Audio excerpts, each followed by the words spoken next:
السلام علیکم، میں آپ کا ہوسٹ محمد بلال فرام پاک ٹائمز۔ آج میں ایک ایسی شخصیت کے ساتھ موجود ہوں جو کہ پاکستان میں فیمس نہیں بلکہ ورلڈ وائڈ فیمس شخصیت ہے، اور اسپیشلی ان کا کہنا یہ ہے کہ انہوں نے فرقہ واریت کی دم پہ پیر رکھ دیا، اور اسپیشلی ان کی چیخوں پہ یہ چپس اور بوتل پی رہے ہیں الحمدللہ۔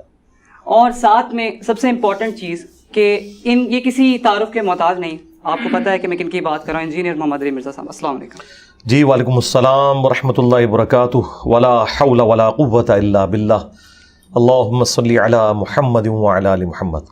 جی بلال بھائی، اللہ کا نام لے کے اپنے سوالات شروع کریں۔ اچھا علی بھائی، سب کا دین میں مطلب کہ سارے آج کل ایجوکیشن حاصل کر رہے ہیں، یونیورسٹیز میں جا رہے ہیں۔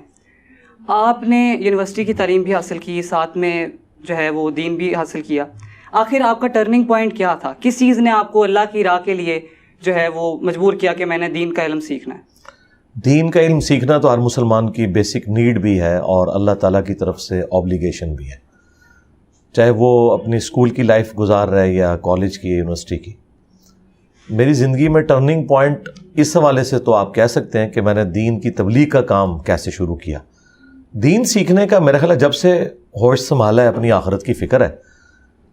جب بھی کوئی ایک ذی شعور شخص اپنی زندگی میں پہلی دفعہ یہ سنتا ہے اور اس چیز کے اوپر تفکر کرتا ہے کہ اسے کسی نے پیدا کیا ہے اور مر کے اس کے حضور پیش ہو کر اپنے اعمال کا جواب دہ ہونا ہے، تو اس دن سے آپ کی لرننگ کا پروسیس شروع ہو جاتا ہے، آپ اپنی آخرت کی تیاری کرنا شروع کر دیتے ہیں۔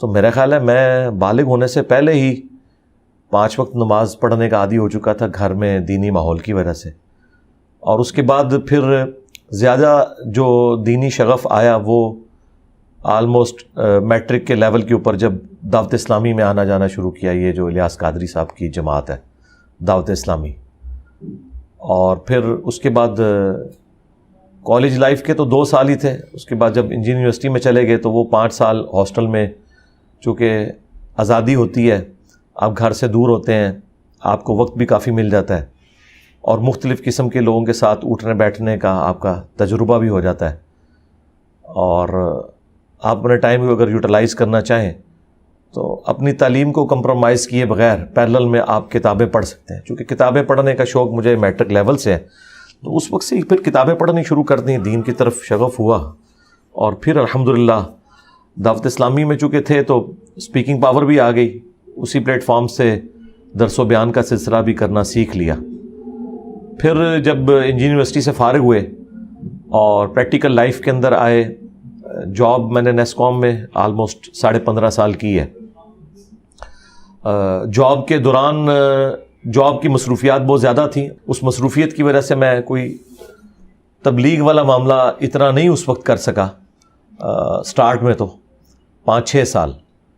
پھر 2007-8 کے اندر میں نے پری ڈیٹرمنٹ رزلٹس کے بغیر قرآن کا ترجمہ پڑھنا شروع کیا اور ریوزٹ کیا اپنے عقائد کو، اور اسی دوران پھر ڈاکٹر سراج صاحب سے بھی تعارف ہوا، شیخ زبیر علی زئی صاحب سے بھی، اور پیر نصیر الدین صاحب سے بھی، یہ بڑی بڑی پرسنالٹیز، مولانا اسحاق صاحب سے بھی بعد میں ہوا تعارف۔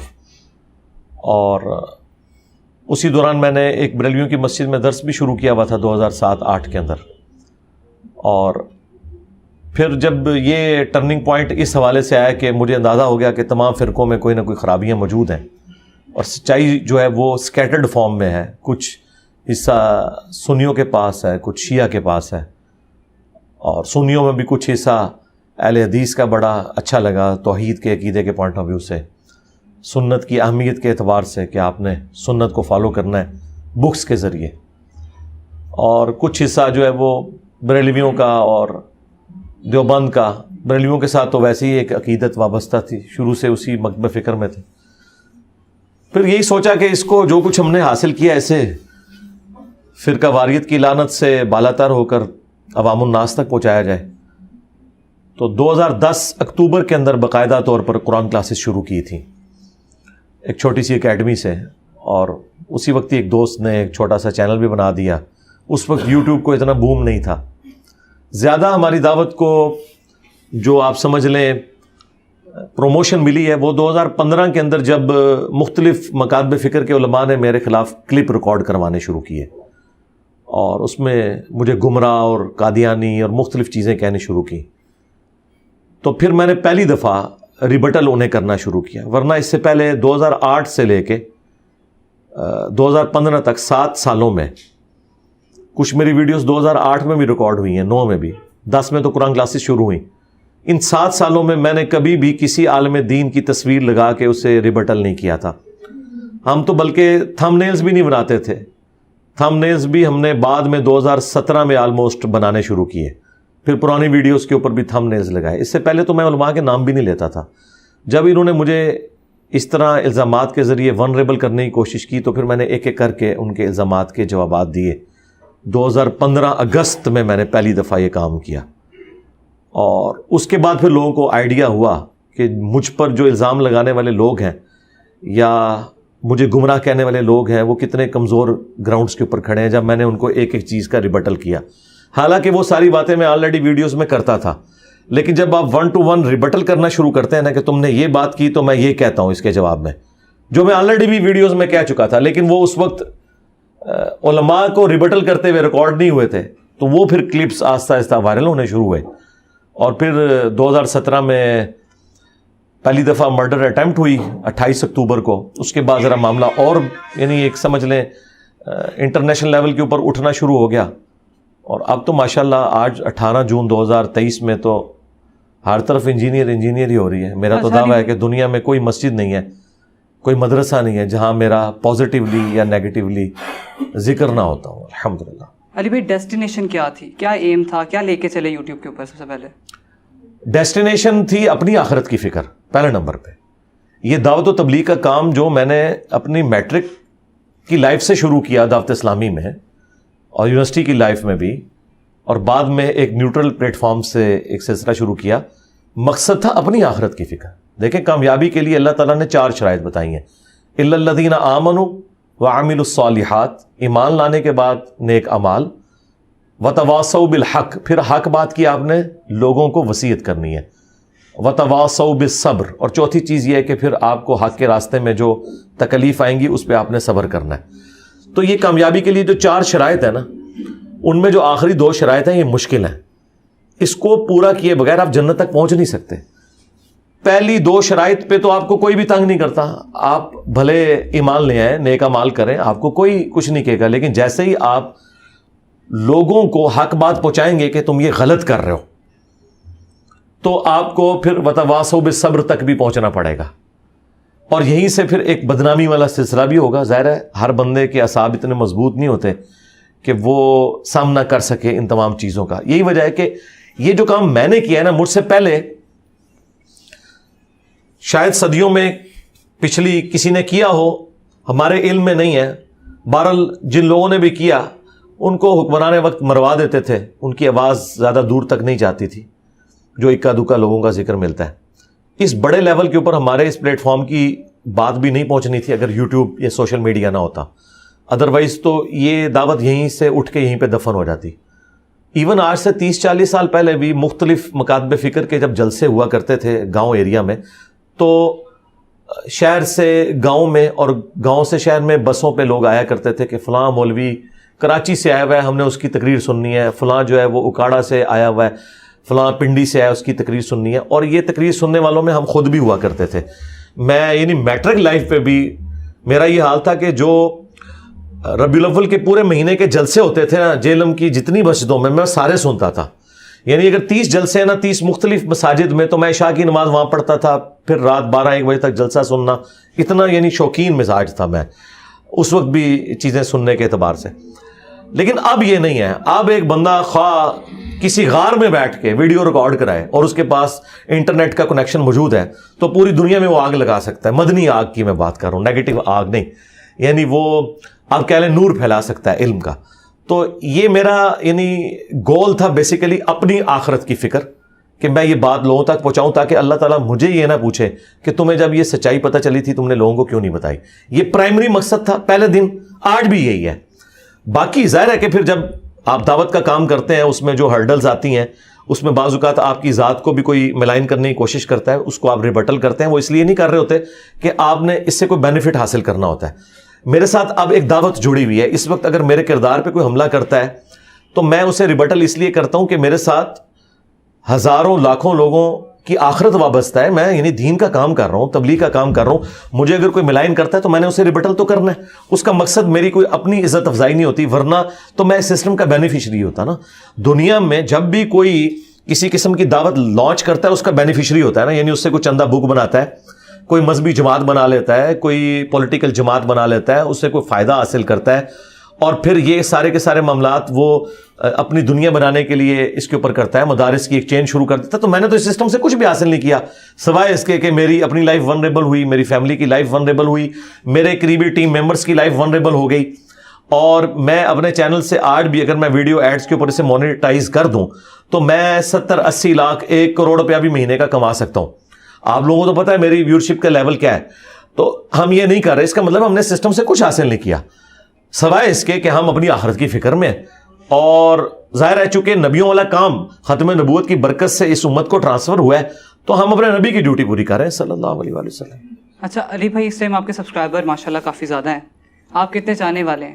کچھ اور بھی لوگ ہیں جو بابوں کو جانتے ہیں, ان کے بابوں نے کہتے ہیں کہ آپ نمازیں نہ پڑھیں, آپ کی نمازیں ہم پڑھ رہے ہیں, اور وہ ان سے پیسے لیتے ہیں. تو کیا آپ بھی اپنے یہ جو اسٹوڈنٹس ہیں انہیں کوئی ایسی خوشخبری دینا چاہتے ہیں؟ استغفر اللہ جی, یہ خوشخبری تو رسول اللہ نے اپنی امت کو دی صلی اللہ علیہ وآلہ وسلم, ہم کیسے دے سکتے ہیں؟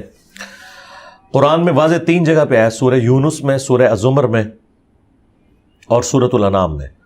قل انی اخاف ان عصیت ربی عذاب یوم عظیم. اے نبی تم فرماؤ کہ بالفرض اگر میں بھی اپنے رب کی نافرمانی کروں تو مجھے بھی اس بات کا خوف ہے کہ بڑے دن کا عذاب مجھے بھی آ پکڑے گا.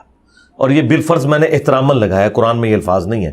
قرآن میں تو ہے قل انی اخاف, اے نبی تم فرماؤ میں خود بھی خوف رکھتا ہوں, ان عصیت ربی, کہ اگر میں نے اپنے رب کی نافرمانی کی تو بڑے دن کا عذاب مجھے آ پکڑے گا. پھر بخاری مسلم میں حدیث ہے, نبی الاسلام کو جب سورۃ الشعراء میں حکم ہوا کہ اپنے قریبی رشتہ داروں کو آخرت کا ڈر سنائیں, تو آپ نے اپنے چچا کو مخاطب کر کے کہا کہ اے نبی کے چچا عباس, میرے مال سے جو لینا ہے لے لے, اگر اللہ نے تجھے پکڑ لیا میں تیرے کچھ کام نہیں آؤں گا. اے نبی کی پھوپھی صفیہ, میرے مال سے جو لینا ہے لے لے, اگر اللہ کے حضور تو پکڑی گئی تو میں تیرے کچھ کام نہیں آؤں گا. اے نبی کی بیٹی فاطمہ, میرے مال سے جو لینا ہے وہ لے لے, اگر اللہ کے حضور تو پکڑی گئی میں تیرے کچھ کام نہیں آؤں گا. تو جب نبی علیہ السلام یہ بات کر رہے ہیں تو اس کے بعد اگر کوئی شخص یہ کہتا ہے کہ کوئی میرا مرید بن جائے تو میں جنت میں اسے اپنے ساتھ لے کے جاؤں گا, تو اس کا مطلب ہے کہ وہ اس نبی کا ماننے والا نہیں جس کی قبر مدینے میں ہے صلی اللہ علیہ وآلہ وسلم. کیونکہ اگر وہ اس نبی کا ماننے والا ہے تو وہ اس قسم کی بکواسیات ارشاد نہیں فرما سکتا. ٹھیک ہے, یہ جو بکواسیات ان کے بزرگوں نے ارشاد فرمائی وہ اسی لیے کہ ان کو اپنے نبی کا تعارف نہیں تھا. اسی کو ہم نے عرض کیا ہے کہ مرنے سے پہلے اے مسلمان کر لے اس پہ غور, کتابوں کا خدا اور ہے, بابوں کا خدا اور. یعنی بابے کلیم تو کرتے ہیں اسی خدا کو ماننے اور اسی نبی کو ماننے کا, لیکن ان کوالٹیز کے ساتھ نہیں جو قرآن و سنت میں وارد ہوئی ہیں. تو ہم تو اس قسم کی کوئی بھی, ہمیں تو اپنی آخرت کی بھائی فکر ہے, سیدھی سی بات ہے. میں تو بانگے دول کیمرے میں کئی دفعہ کہہ چکا ہوں کہ مجھے سب سے پہلے اپنی آخرت کی فکر ہے. یہ پوری کائنات جہنم میں چلی جائے جی, مجھے ایک رتی برابر فرق نہیں پڑتا. قرآن میں تو اس سے اگلی بات ہے کہ لوگ کہیں گے کہ اے اللہ ہم سے ہمارے ماں باپ, اولاد, بیوی بچے سب لے لے, ہمیں چھوڑ دے. ٹھیک ہے, تو بیوی بچوں ماں باپ سے آگے تو انسان کو کوئی نہیں ہے. تو میں جو یہ جملہ بولتا ہوں کہ پوری کائنات جہنم میں چلی جائے, مجھے کوئی فرق نہیں پڑتا. اور قیامت والے دن یہ جملہ سب نہیں بولنا ہے. تو دنیا میں اگر ہم اتنی بڑی بات کر رہے ہیں تو اس وجہ سے کہ ہمیں اپنی آخرت کی فکر ہے, تو ہمیں تو کوئی پرواہ نہیں, سارے جنت میں جائیں جہنم میں جائیں. اصل میں ہمارے لیے سب سے زیادہ اہمیت کی حامل یہ چیز ہے کہ میں جنت میں پہنچنے میں کامیاب ہوتا ہوں کہ نہیں. اگر میں جنت میں نہ گیا تو میری طرف سے تو پوری کائنات جنت میں جائے, مجھے کیا فرق پڑتا ہے. میں تو کہتا ہوں ٹھیک ہے میری دم کٹی ہے, سارے ہی جہنم میں جائیں. ٹھیک ہے, یہ لوگ ویسے ہی ایک بات کرتے ہیں کہ جی ہمیں کوئی امت کا درد ہو گیا. امت کا درد پیغمبر کو ہو سکتا ہے کیونکہ اللہ تعالیٰ نے اس کی تربیت ایسی کی ہے, اس کے انسٹنکٹ میں یہ درد رکھا ہے کہ حریص علیکم بالمؤمنین رؤوف رحیم. اس کے بعد امت کا درد کسی کو نہیں, سب اپنے اپنے درد میں ہے. اور یہ آپ کا رائٹ ہے کہ آپ سب سے پہلے قوا انفسکم واہلیکم نارا, بچاؤ اپنے آپ کو اور اپنے گھر والوں کو جہنم کی آگ سے. قرآن نے بھی ہمیں یہی حکم دیا ہے.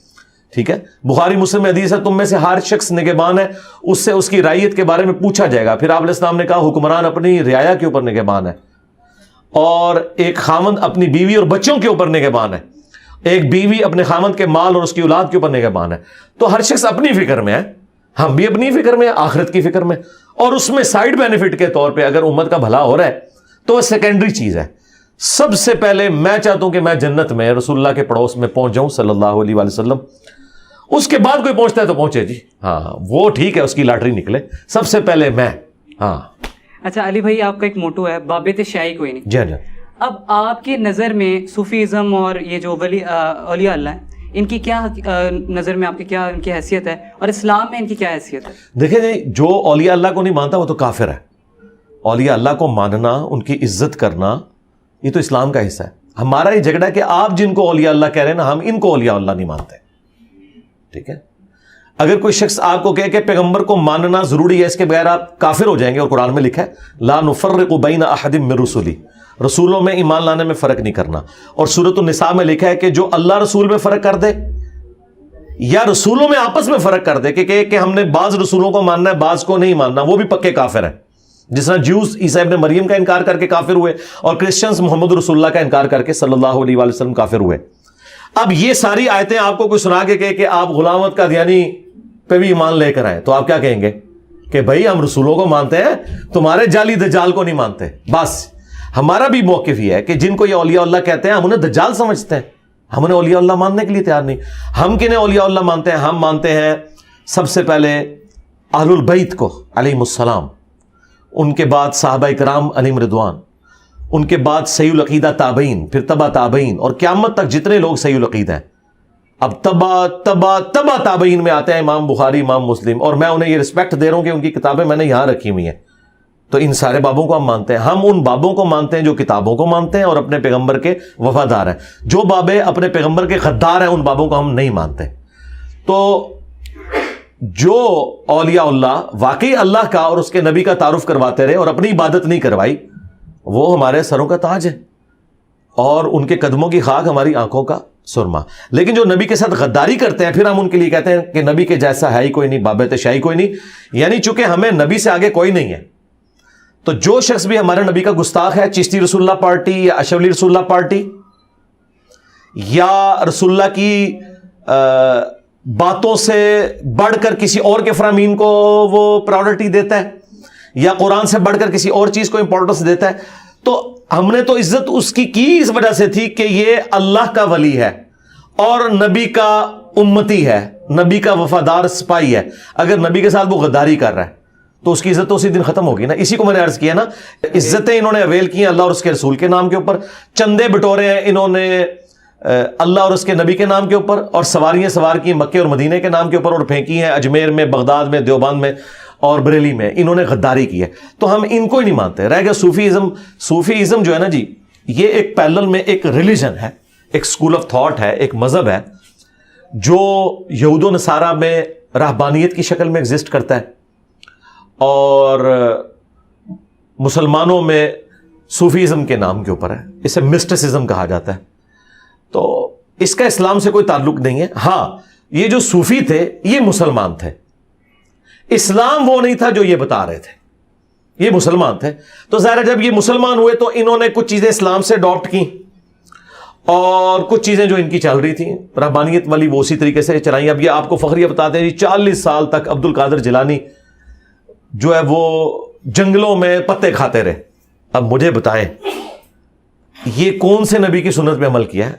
بخاری مسلم میں تو ہے کہ نبی الاسلام غار ہرا میں چند دنوں کے لیے جاتے تھے, تو آپ صلی اللہ علیہ وآلہ وسلم کو سیدہ خدیجہ سلام اللہ علیہا ٹفن میں کھانا باندھ کے دیتی تھی.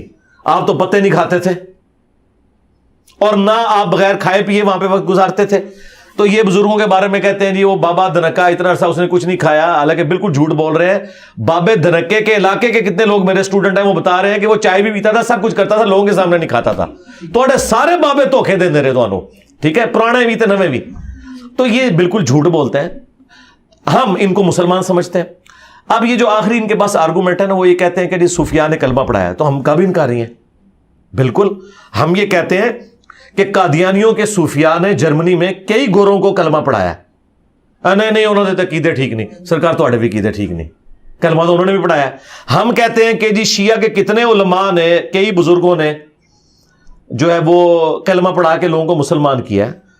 آج ایران میں جو اتنے بڑے لیول کی ریولوشن ہے وہ کوئی صوفی حنفی سنی تو نہیں لے کے آیا, یا شافعی کوئی سنی تو نہیں لے کے آیا, وہ ایک شیعہ عالم لے کے آئے, کہتے ہیں نہیں ان کے عقیدے غلط ہیں. تو پھر آپ یہ دلیل کیوں بناتے ہیں کہ کلمہ پڑھانا کسی کی بزرگی کی دلیل ہے؟ اور سب سے بڑھ کر ان کے اوپر جو میں سمجھتا ہوں بہت بڑی آزمائش پڑی وہ ڈاکٹر ذاکر نائک ہے. یہ کہتے تھے 90 لاکھ ہندوؤں کلمہ پڑھا چھڑیا, اور 90 لاکھ تو اس ٹائم بادی نہیں سی.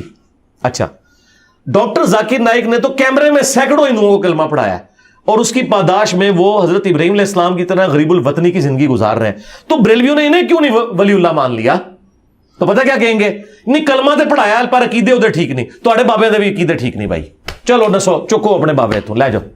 اچھا علی بھائی, آپ کہتے ہیں کہ ہم نے قادیانیوں کو دائرہ اسلام سے نکال دیا کیونکہ انہوں نے اپنے نام کا کلمہ پڑھایا. جی جی.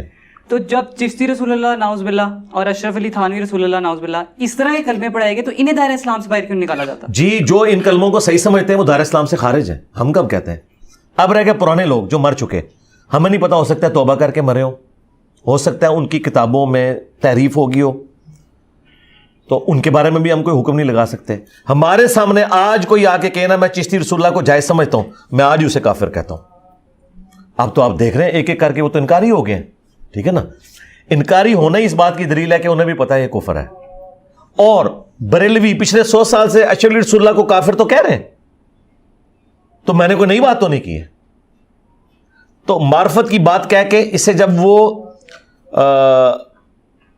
ایک قسم کی باطل تعویل کر کے اس کا جواب دینے کی بھی کوشش کرتے ہیں نا, تو مانتے ہیں کہ یہ کلمات کفر ہے, لیکن وہ کہتے ہیں ان کو ہوش نہیں تھی اور پاگل بندے سے قلم اٹھا ہوا ہے, جو بخاری میں تعلیقاً مولا علی کا قول ہے, اور سنن ابن ماجہ میں مرفوعاً نبی الاسلام سے مولا علی نے روایت کیا کہ 3 لوگوں سے قلم اٹھ گیا ہے, پاگل شخص سے, سویا ہوا شخص اور جو بچہ ہے.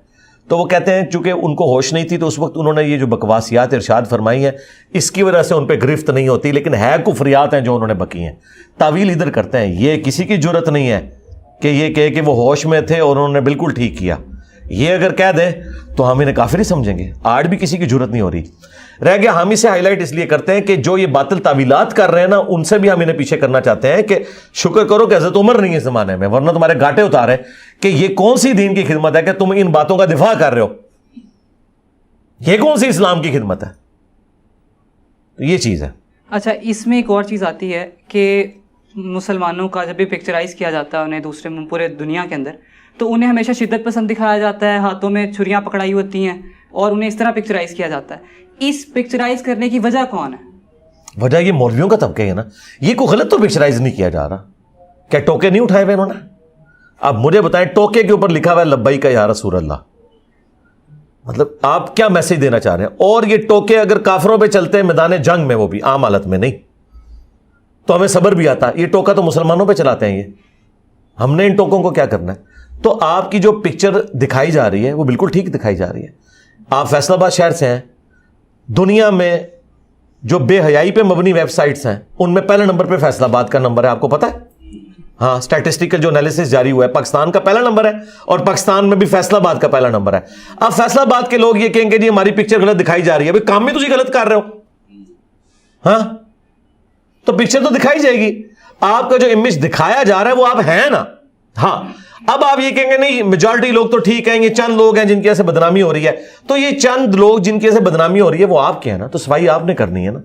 ان کو جو موقع مل رہا ہے وہ ٹھیک ہے, وہ کریں گے, ان کا رائٹ ہے, ان کو چاہیے کہ آپ کی یہ بدنامی والی چیزیں دکھائیں.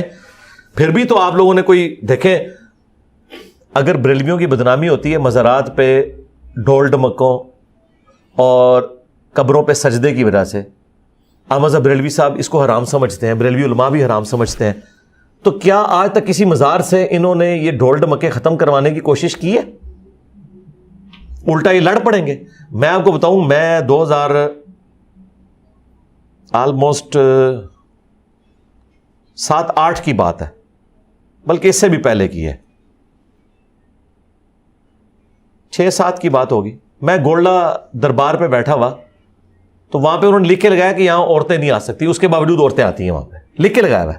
اچھا ہاں, وہ جو چند سٹیپ چڑھ کے قبر ہے نا, وہ سٹیپ نہیں چڑھنے دیتے, ان سٹیپس کے اوپر کے سائڈ پہ کھڑے ہو کے وہ دعا کر لیتی ہیں قبر پہ, اور وہ انہوں نے باطل تعویل کی ہے جی قبر پہ نہیں آ رہی, حالانکہ یہ مطلب یہ قبر ہے, یہ سٹیپ ہے اور یہاں کھڑی ہوئی ہوتی ہیں. ٹھیک ہے, 3-4 فٹ کا فاصلہ ہوتا ہے, اور وہ کہتے ہیں کہ نہیں جی قبر کے اوپر تو نہیں گئی, وہ نیچے کھڑی ہوئی ہیں. تو وہاں پہ لوگ سجدہ بھی کرتے ہیں, طواف کرتے ہیں. وہاں کے جو مفتی تھے, میں ان کے پاس گیا, میں نے کہا جی یہ جو کچھ ہو رہا ہے, انہوں نے کہا غلط ہو رہا ہے. تو میں نے کہا آپ اس کو روکتے کیوں نہیں؟ کہتے ہیں ہماری ذمہ داری, ہم نے یہاں لکھ کے لگا دیا کہ قبر کا طواف کرنا منع ہے اور قبروں پہ عورتوں کا آنا منع ہے, بس ہماری ذمہ داری پوری ہوگی. پھر میں نے انہیں پھکی اس زمانے میں دی. میں نے کہا اگر کوئی عورت یا مرد آ کے یہاں پہ صاحب قبر بزرگ کو گالیاں نکالنا شروع کر دیں, پھر آپ ادھر صرف لکھ کے لگائیں گے کہ یہاں بابوں کو گالیاں نکالنا منع ہے؟ کہنا جی ایسی کی تیسی ہم روکیں گے. میں نے کہا جو اللہ کو گالیاں نکال رہے ہیں شرک کر کے, قرآن میں ہے نا قریب آسمان پھٹ پڑے اور پہاڑ جو ہے وہ ریزہ ریزہ ہو جائیں اور زمین شک ہو جائے, جو شرک کرنے والے لوگ ہیں, ان دعوا للرحمن ولدا. تو اللہ کی حمیت تمہارے اندر کوئی نہیں ہے, بابوں کی حمیت ہے. تو میرا خیال ہے یہ خاموش گونگے شیطان, یہ مجرم اس سسٹم کا حصہ ہے, کیونکہ اس سسٹم کے بینیفیشری ہیں. انہیں پتہ ہے اگر ہم نے لوگوں کو ان کاموں سے روکا نہ تو لوگ مزاروں پہ آنا چھوڑ دیں گے, جب آئیں گے نہیں تو چندے نہیں آئیں گے. تو وہ کہتے ہیں خیر ہے بھلے سجدہ ہی کریں, ہمیں چندے دیتے رہیں, ہمارا دربار آباد رہے. اچھا علی بھائی, 90% جو مسلم ملک ہیں ان میں فسادات پائے جاتے ہیں, سیاسی فسادات پائے جاتے ہیں. اس کی وجہ کیا ہے؟ کیا سارے اسلامک کنٹریز کے اندر یہ چیزیں پائی جا رہی ہیں؟ کبھی کوئی سیاسی پرابلم بن رہی ہے جیسا ملوکیت والا معاملہ؟ ہاں یہ بھی ایک وجہ ہے, ملوکیت بھی ایک وجہ ہے. اور زیادہ تر مسلمان ملکوں میں ہے, ظاہر ہے بدماشی ہے یہاں پہ حکمرانوں کی, اسی وجہ سے یہ سب کچھ ہو رہا ہے.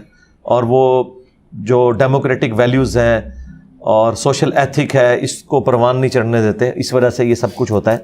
باقی اور ملکوں میں بھی فسادات ہو رہے ہیں, صرف مسلمان ملکوں میں نہیں, لیکن اسپیسیفکلی آپ کی بات بالکل ٹھیک ہے.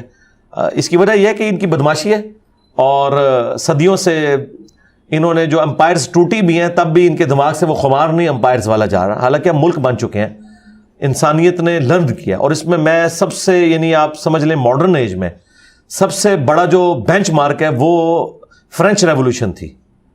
فرینچ ریولوشن کے بعد انسانیت نے ٹھوکریں کھا کے یہ چیز سیکھی ہے کہ انسان آزاد ہے. اسلام نے تو بات کی تھی, خلفائے راشدین بھی اس سسٹم کو لے کے چلے, لیکن پھر ملوکیت شروع ہوگی, عرب امپیریلزم, بنو امیہ, بنو عباس. ماڈرن ایج میں اگر آپ ٹرننگ پوائنٹ کہنا انسانیت کا, وہ فرینچ ریولوشن ہے. اس کے بعد یہ ساری چیزیں سامنے آنا شروع ہوئی ہیں کہ ہر انسان کو جینے کا حق ہے, ہر بندے کا ایک ووٹ ہے, کوئی کسی انسان کو غلام نہیں بنا سکتا. پوری دنیا نے سب کچھ جو مستعار لیا ہے نا وہ ادھر سے ہی لیا ہے. علی بھائی آپ کے فیمنزم کے بارے میں کیا موقف ہے؟ یہ جو عورتوں کے حقوق کہتے ہیں ہماری جی روٹس ہماری پازیٹیو ہیں, ہم کسی غلط چیز کے بارے میں بات نہیں کر رہے, حالانکہ بے حیائی انتہا کی ان چیزوں کے. یار وہ ایک فیکٹر ہے. میں اوور آل جو ہے نا عورتوں کا جو استحصال ہو رہا ہے نا سب کانٹیننٹ کے معاشرے میں تو مطلب عورتوں کے ساتھ کھڑا ہوں اس مسئلے میں. ان کو ان کے بیسک رائٹس نہیں دیے جاتے. کتنے دیندار لوگ ہیں وہ بہنوں کی جدادیں دبا لیتے ہیں, ان کو وراثت میں حصہ نہیں دیتے. خامند جو ہے وہ اپنی بیویوں کو جائز حق نہیں دیتے, انہیں کنیزیں بنا کے رکھا ہوا ہے. خود باہر کے ملکوں میں بیٹھے ہوئے ہیں, یہاں ماں باپ کے لیے ایک نوکرانی ہے وہ بیاہ کے دے جاتے ہیں, ٹھیک ہے, اور وہ ان کی ڈانٹیں بھی کھاتی ہے. اور پھر ان خامدوں کی بہنیں جب بچوں سمیت آ کے چھٹیاں یہاں گزارنے آتی ہیں ان کے برتن بھی وہ مانجتی ہیں. تو اوور آل یہ جو کچھ 8 مارچ کے دن ہو رہا ہے اس میں بے حیائی والا فیکٹر ایک سائڈ پہ کرتے ہیں, باقی ساری ڈیمانڈیں تو ان کی ٹھیک ہے.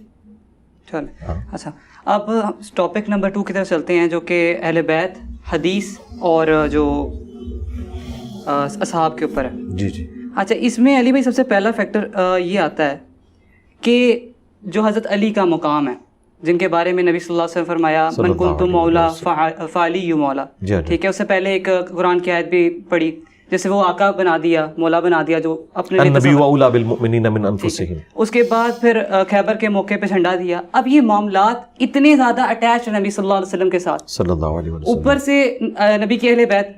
تو اب آیا حضرت علی سے اگر کوئی دشمنی لیتا ہے, کیونکہ آقا اگر میں تمہارا مولا تو وہ بھی تمہارا مولا, تو اس سے کیا مقصد ہے کہ کس سے دشمنی لی؟ اگر حضرت علی سے دشمنی لی تو رسول اللہ سے دشمنی ہے. یہ تو حدیث بھی ہے, اے اللہ اس سے محبت رکھ جو علی سے محبت رکھے, اس سے دشمنی رکھ جو علی سے دشمنی رکھے. یہ تو حدیث موجود ہے مسند احمد کے اندر اور سنن نسائی الکبریٰ کے اندر, اور مسلم شریف میں حدیث ہے علی سے محبت نہیں رکھے گا مگر مومن, علی سے بغض نہیں رکھے گا مگر منافق. اب اس کی کورالریز بنا کے کسی شخص کو حضرت علی کی مخالفت کی وجہ سے منافق یا کافر کہنا یہ چیز غلط ہے. اس کی وجہ یہ ہے جب تک ہمیں وحی کی تائید حاصل نہیں ہوگی نا, اور وہ رسول اللہ کے بعد ممکن نہیں صلی اللہ علیہ وآلہ وسلم, ہم یہ ڈفرنس نہیں کر سکتے کہ اس شخص نے جو حضرت علی کے ساتھ دشمنی یا لڑائی کی ہے یہ ان کے بغض میں کی ہے یا دنیا کی محبت سے مغلوب ہو کے کی ہے.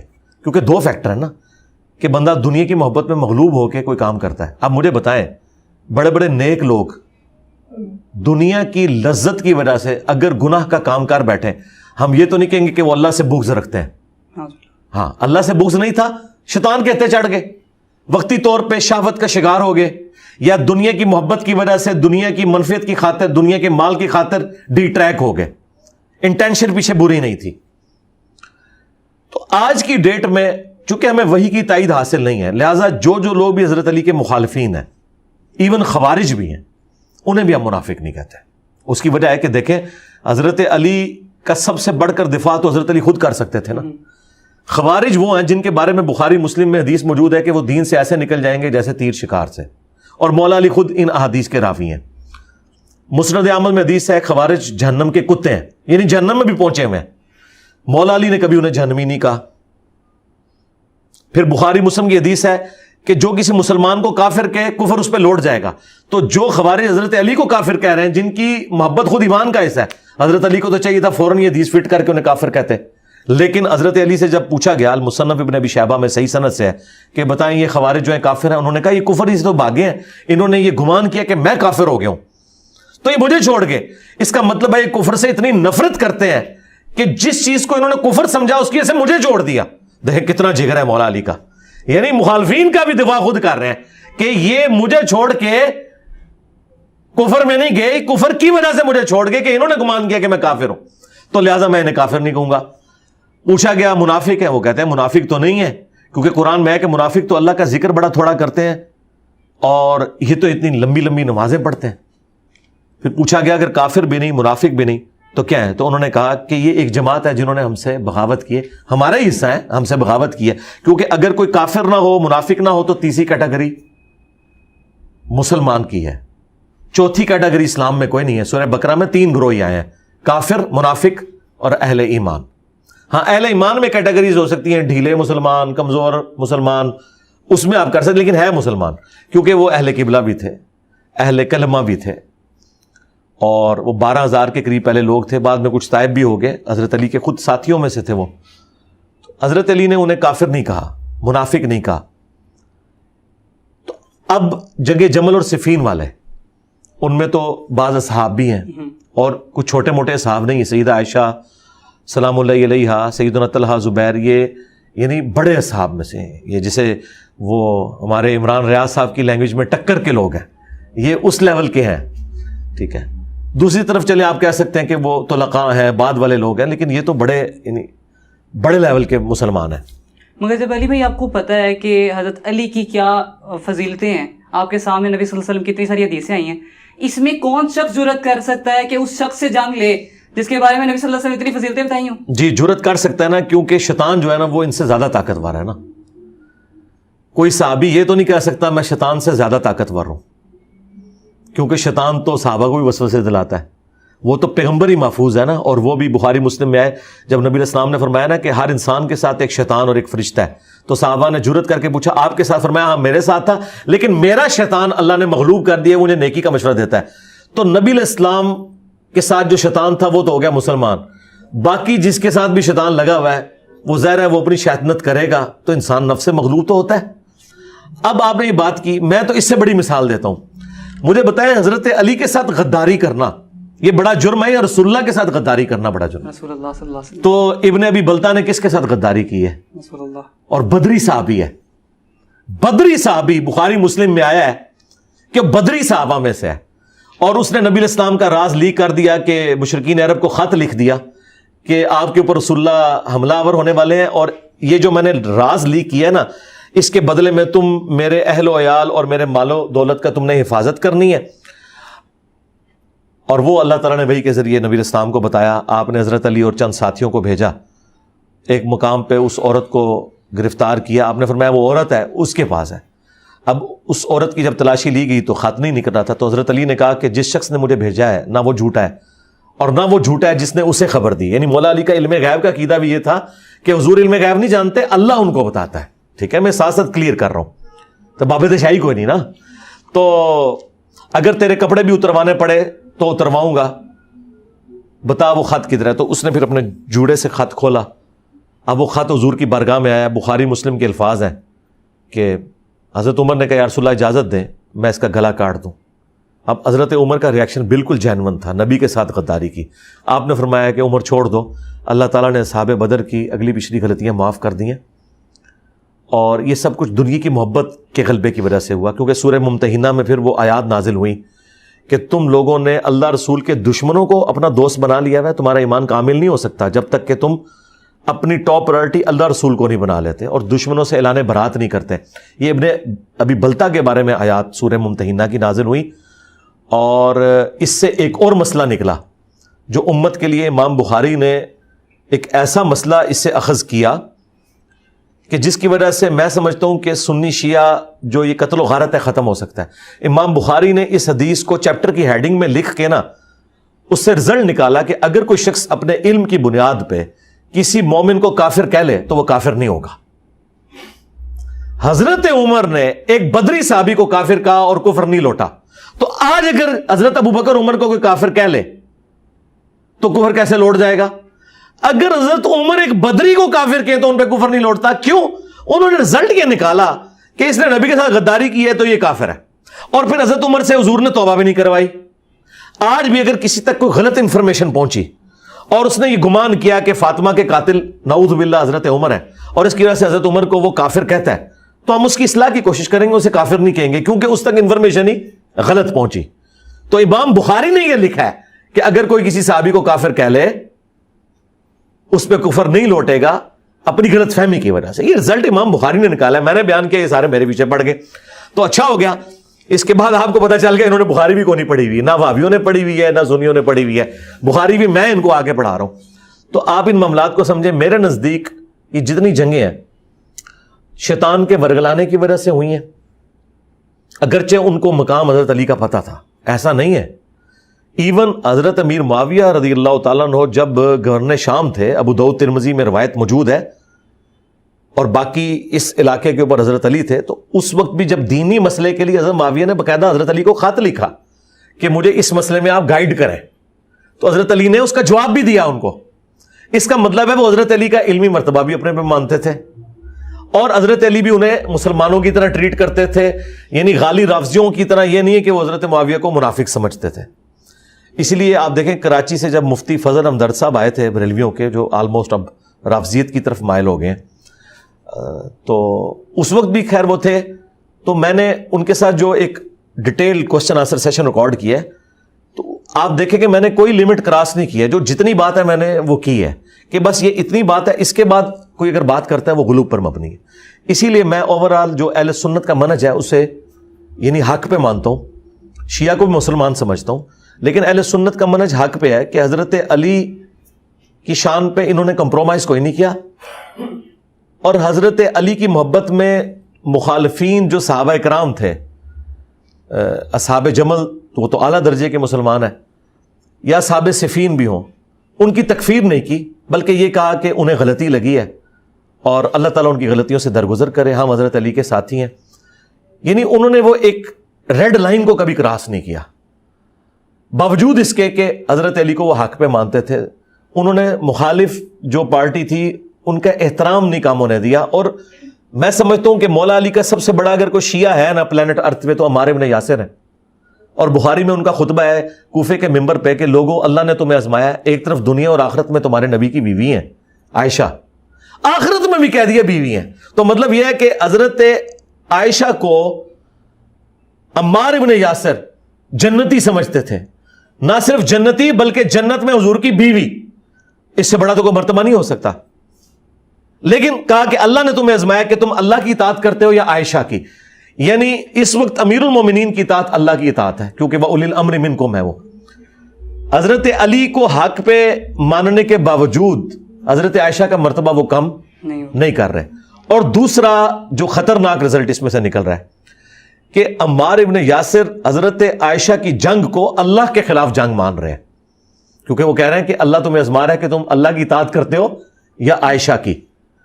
تو یہ تو چھوٹے چھوٹے الفاظ لے کے بیٹھے ہوئے ہیں کہ آپ نے کسی کو ظالم کہہ دیا، حالانکہ حدیث میں بدبخت کے الفاظ تھے، میں نے اسے نارملائز کیا تھا. شکی کا میں نے ترجمہ ظالم کر دیا تھا، چھوٹا لفظ استعمال کیا تھا. یا عمار بن یاسر نے اہل صفین کے بارے میں سنن الکبریٰ البیہقی میں کہا کہ یہ کافر اور منافق نہیں ہے بلکہ یہ فاسق ہیں اور ظالم ہے. وہاں تو ظالم کا لفظ بھی موجود ہے. بخاری میں تو الفاظ ہیں کہ اللہ ورسز سیدہ عائشہ. یہی مطلب ہے، جائیں دنیا کی اسی عدالت میں لے جائیں کہ اس بات کا کیا مطلب ہے کہ اللہ تمہیں آزما رہا ہے کہ تم عائشہ کی اطاعت کرتے ہو یا اللہ کی. اس لیے تو شیخ البانی نے یہ ساری حدیثیں ایک جگہ جمع کی ہیں.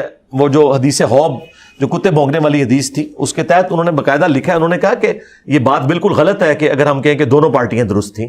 ہزاروں مسلمانوں کا خون ہم کس کے ہاتھوں پہ تلاش کریں؟ یہ ماننا پڑے گا کہ حضرت علی اور ان کے ساتھی حق پہ تھے، مخالفین جو ہے وہ غلطی پر تھے. ہاں ان کی غلطی اجتہادی تھی لیکن غلطی انہی کی تھی، حضرت علی حق پہ تھے. اب حضرت عائشہ کے معاملے میں تو حدیث مکمل ہوئی اور حضرت عائشہ واپس چلے گئے، مگر نہیں واپس کوئی نہیں گئی ہیں جی. کہاں سے واپس گئی؟ حضرت علی نے جب انہیں واپس، ہاں لیکن جنگ پوری لڑی ہے نا، ہزاروں لوگ قتل ہوئے ہیں نا جی. پتا چل گیا نا کہ نبی صلی اللہ علیہ وسلم کی حدیث مکمل ہو گئی جو انہوں نے کہا تھا کتے بھونکیں گے. مگر جب امیر معاویہ رضی اللہ تعالی عنہ کو جب انہیں پتا چلا تو انہوں نے آگے سے کہا کہ جی ہم نے کب قتل کروایا، اسے تو علی نہ لاتا ہمارے. تو ٹھیک دیکھ لینا، حضرت علی نے بھی تو ان کو کوئی نہیں معاف کیا نا. حضرت عائشہ کو تو معاف کیا ہے اور 50 عورتوں کے ساتھ، اور ساتھ ان کا اپنا بھائی محمد بن ابی بکر جس کی پرورش مولا علی نے کی تھی وہ ساتھ بھجوایا ہے، اور حضور کی وصیت پہ عمل کیا ہے کہ جب وہ ایسا کرے گی اس کے گھر تک اسے پہنچا دینا. تو امیر شام کو تو معاف کوئی نہیں کیا نا، بلکہ کہا ہے کہ مصنف ابن ابی شیبہ میں کہ میں اللہ سے امید کرتا ہوں کہ میرے مخالفین بھی جنت میں چلے جائیں گے، اور قیامت والے دن معاملہ جو ہے وہ میرے اور معاویہ کے درمیان اللہ کی بارگاہ میں طے پائے گا. تو حضرت علی نے اسے ڈیلے کر دیا ہے قیامت کے دن تک کے لیے. تو حضرت علی نے معاف بھی کوئی نہیں نہ کیا، الٹا قنوت نازلہ پڑی ہے اللہم علیک بمعاویۃ واشیعہ. تو اسی لیے ہم بنو امیہ سے تو ہماری صلح نہیں ہو سکتی. بنو امیہ سے مراد جو حضرت علی کے مخالفین ہیں. بنو امیہ میں کئی لوگ جنگ صفین میں حضرت علی کے ساتھی بھی تھے، ان کو تو ہم رضی اللہ عنہ کہتے ہیں، ان کو تو ہم احترام سے رضی اللہ عنہ تو خیر ان کو بھی کہہ رہے ہوتے ہیں، لیکن ان کو تو ہم شیعان علی میں سے مانتے ہیں. تو اب اس معاملے پہ اب دیکھیں دونوں طرف الگ الگ بات آ رہی ہے حضرت عائشہ کے بعد، تو یہ دونوں معاملے مل تو نہیں سکتے؟ نہیں مل نہیں سکتے، یہ دو نمبری ہے اس کو ملانا. آج تک کسی نے ملایا بھی نہیں ہے، بالکل نہیں ملایا. اس لیے آپ دیکھیں کہ جو عموماً ٹرم بولی گئی ہے نا سختی کے ساتھ، باغی کی ٹرم وہ اصحاب صفین پہ بولی گئی ہے. اگرچہ اصحاب جبل بھی باغی تھے، پولیٹیکل تو باغی ہے نا جی، ٹی ٹی پی تھے نا اس زمانے کے. میں نے ان کا نام رکھا ہے بنو امیہ ٹی ٹی پی تھے، کیونکہ ریٹ آف دی گورنمنٹ کو قائم کرنے کے لیے جب خلیفہ وقت تلوار اٹھاتا ہے کسی پارٹی اور جتھے کے خلاف جو قانون کو ہاتھ میں لیتا ہے، اور قانون کو ایسا ہاتھ میں لے رہا ہے کہ مکے سے قافلہ لے کے بجائے حضرت علی کے پاس آ کے دھرنا دیتے، وہ بصرے پہنچ گئے ہیں کہ ہم خود بدلہ لیں گے حضرت عثمان کے مخالفین سے. اس طرح تو حضرت علی کس طرح اجازت دے سکتے تھے؟ لیکن پھر بھی ان کے معاملے میں ہم سافٹ ہوتے ہیں. پولیٹیکل وہ باغی ہیں. ہاں وہ مسلم میں واضح حدیث ہے کہ میری امت میں 2 گروہ بن جائیں گے، اور اقرب الی الحق وہ ہوگا جو قتال کرے گا خوارج کے ساتھ، بیچ میں سے خوارج کا گروہ نکلے گا. تو 2 گروہ کون سے ہیں؟ ایک حضرت علی کا گروہ اور ایک دوسرا گروہ جو قاتلین عثمان کے حوالے سے انہوں نے سٹانس فرنٹ پہ رکھا ہوا تھا، چاہے وہ صحابہ جمل ہو یا صفین ہو، اور بیچ میں خوارج. اور اقرب الی الحق کا مطلب حق کے قریب نہیں، حق والا ہے، کیونکہ سورہ آل عمران میں ہے کہ منافقین غزوہ احد کے دن اقرب تھے کفر کے ایز کمپیئر ٹو ایمان کے. حالانکہ منافق تو کافر ہوتا ہے، وہ تو مسلمان ہوتا ہی نہیں ہے. یہ ایک محاورتاً جملہ بولا گیا. تو جو اصحاب جمل ہے چونکہ انہوں نے رجوع کیا، حضرت طلحہ بھی جنگ چھوڑ گئے، حضرت زبیر نے بھی جنگ چھوڑ دی اور انہیں شرمندگی تھی، تو اس لیے وہ تو رجوع کی طرف چلے گئے. عائشہ کا بھی رجوع آ گیا، اس لیے ان کے بارے میں لوگ تھوڑا سافٹ گفتگو کرتے ہیں. ادروائز پولیٹیکلی جو خلیفہ وقت کے خلاف کھڑا ہوتا ہے وہ باغی ہے. لیکن یہ بغاوت اسلام سے نہیں بلکہ پولیٹیکل ٹرم میں بغاوت ہے.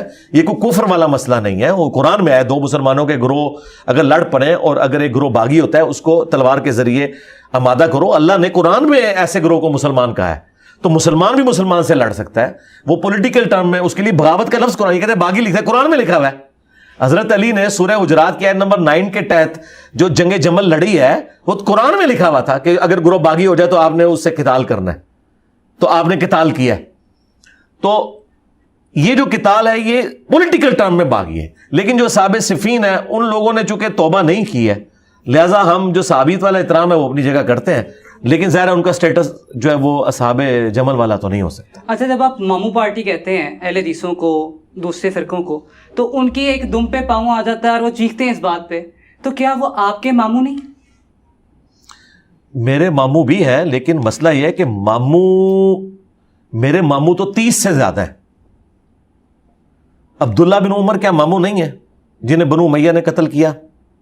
عبد الرحمن بن ابی بکر، محمد بن ابی بکر، دونوں حضرت ابو بکر کے بیٹے ہیں، ان دونوں کے قاتلین بنو امیہ ہیں، کیا وہ ماموں نہیں ہیں؟ تو نبی علیہ السلام کی بیویوں کے اگر بھائی ماموں ہیں تو پھر ایک ہی ماموں کیوں؟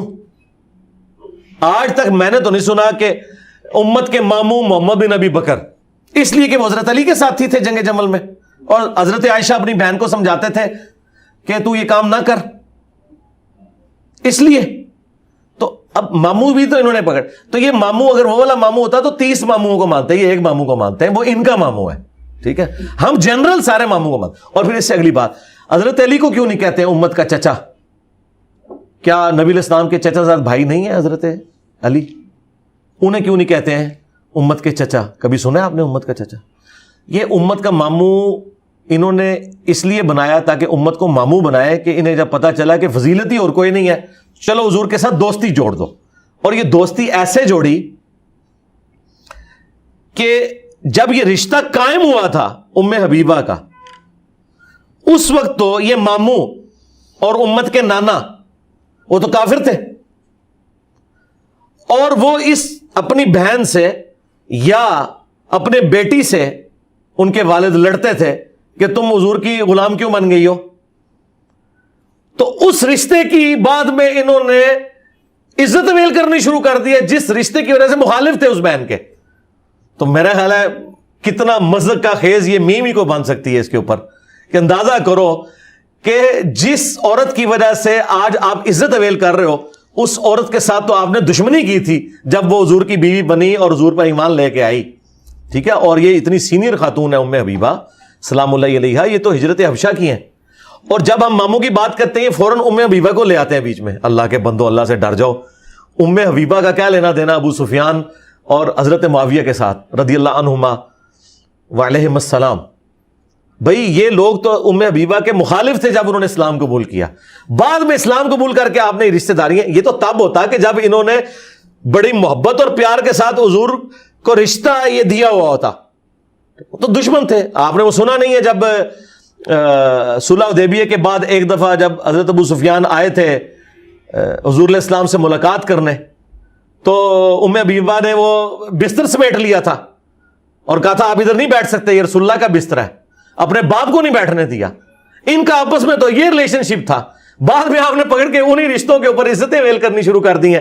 میرا خیال ہے اس پہ میمز ہی بنانی چاہیے۔ کافروں کو یار شکر ہے کافروں کو اردو نہیں آتی، تمہیں انگریزی نہیں آتی، ورنہ تمہارا مذاق اڑاتے کہ تم کون سی دور دراز کی چیزیں جوڑتے ہو اور پھر مجھے موقع دیتے ہو کہ میں اس طرح کی باتیں تم پہ کروں۔ بس عقل پہ ہی ماتم کیا جا سکتا ہے۔ نبی صلی اللہ علیہ وسلم نے حضرت عمر کو کہا تو یہ تیری مار ہوئے، کیا یہ بد دعا ہے؟